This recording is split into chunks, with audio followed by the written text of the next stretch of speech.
अस्सलाम वालेकुम व्यूअर्स। नाज़रीन, अक्सर नौजवान लड़कों की तरफ से ये सवाल होता है कि लड़की को पहली दफ़ा में कितना दर्द होता है और क्यों इतना दर्द होता है, यानी जिमा करने में शादी की पहली रात लड़की को इतना दर्द क्यों होता है और इसकी क्या वजूहात हैं और इसके असबाब क्या हैं, यानी इसको ख़त्म करने का ज़रिया क्या है। तो मैं हूँ डॉक्टर आलिया अहद और मैं एक सेक्स काउंसलर हूँ और मैं अपने वीडियोज़ के ज़रिए आपके सेक्सुअल इश्यूज़ को सॉल्व करने की कोशिश करती हूँ। वीडियो को आपने हमेशा की तरह एंड तक लाजमी देखना है और हाँ, अगर आपने मेरे सब्सक्राइब नहीं किया तो प्लीज़ कर लें ताकि आपको नई आने वाली वीडियोस की अपडेट मिलती रहे।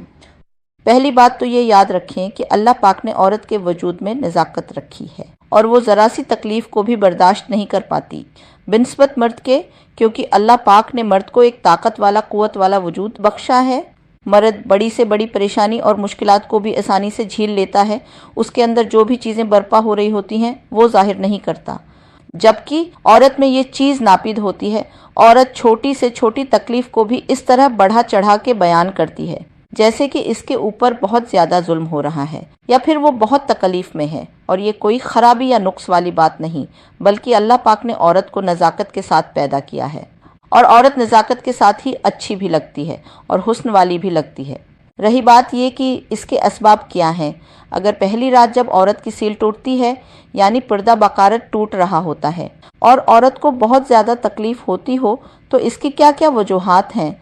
तो सबसे पहली चीज़ तो ये कि औरत में कमज़ोरी बहुत ज़्यादा होती है, क्योंकि औरत को वो ग़िज़ा मिल ही नहीं रही होती जो कि मिलनी चाहिए और जो मिल रही होती हैं वो ठोस ग़िज़ाएँ नहीं होती।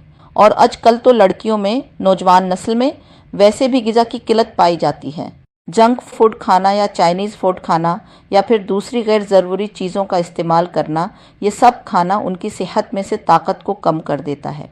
और कुछ लड़कियों की तबीयत तो बहुत ही नाजुक होती है और उनको डर की वजह से ही तकलीफ़ होना शुरू हो जाती है। तो इसके लिए उलमा कराम फरमाते हैं कि शोहर को चाहिए कि पहल यानी डायरेक्ट इस चीज़ की तरफ ना आए, बल्कि पहले बौसो कनार के ज़रिए इब्तिदा करें।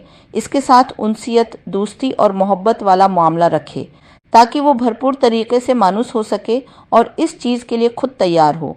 ज़ोर ज़बरदस्ती के साथ अगर हमबिस्तरी की जाए तो ये दिलों में नफ़रतों को पैदा करती है और जब दिलों में नफ़रत पैदा हो गई तो घर कभी भी बस नहीं सकेगा बल्कि उजड़ जाएगा। अब बहुत ही तहम्मुल मिजाजी के साथ इस चीज़ को लेकर चलें, अल्लाह पाक इसमें आसानियाँ फरमाएंगे। और इसको ख़त्म करने के असबाब क्या हैं, तो इसको कोई भी ख़त्म नहीं कर पाएगा, क्योंकि अल्लाह पाक ने हर एक के मिजाज को अलग तरीके से बनाया है। हर एक औरत को अल्लाह पाक ने अलग मिजाज देकर पैदा फरमाया है। अब किसी को दर्द होता है और किसी को नहीं होता, किसी को ज़्यादा होता है तो किसी को कम होता है। ये सब सिर्फ़ और सिर्फ अल्लाह की तरफ से है। हाँ, अब सिर्फ इतना करें कि अब अपनी बीवी के हकूक़ का ख्याल रखें, वहशी जानवर ना बने कि पूरी ज़िंदगी पछताना पड़े और औरत को सेक्स से, हमबिस्तरी से नफ़रत ही हो जाए। तो ये थी आज की वीडियो, आपको बहुत पसंद आई होगी। फिर मिलेंगे एक नए टॉपिक के साथ। इजाज़त दीजिए, अल्लाह हाफ़िज़।